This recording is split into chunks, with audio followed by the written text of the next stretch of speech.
কমলামুখী মেয়ে কুড়োই শুকনো ঝরা পাতা, বৈশাখের ব্যাকুল হাওয়া জড়িয়ে থাকে গলা।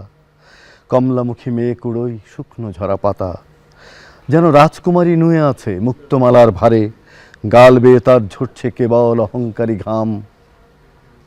আগুনমুখ ছেলে কুড়োই কি যে ঘাসের ঘাড়ে হাত বুলিয়ে কাকে যে ডেকে আনে, ঝিঝি পোকার রানীকে নাকি পাতাল কুমারীকে। ফিসফিসানি শব্দ শুনে মেয়েটি শুধু হাসে।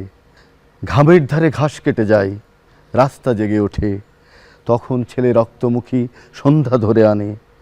হঠাৎ মেয়ে কোঁকিয়ে ওঠে চাবুক খাওয়ার মতো। আকাশে আর চাঁদ ওঠেনি, আধার ঝেপে আসে। অনেক ক্রোশ বাড়ি আমার, আধার পথে একলা যাওয়া ভার। তখন দূরে কামারশালায় গনগনিয়ে জ্যোৎস্না জেগে ওঠে, পাশেই লবণ নদী। জোয়ার এসে বাঘের মতো মেয়েকে নিয়ে ধায়।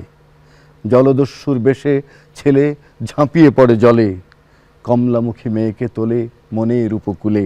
ফিসফিসিয়ে হাওয়ার স্বরে বলে, এমন অসীম ঘর পেয়েছ, কোথায় যাবে আর। ফিসফিসানি শব্দ শুনে মেয়েটি শুধু হাসে, শুকনো পাতার শব্দ শুনে ছেলেটি শুধু হাসে।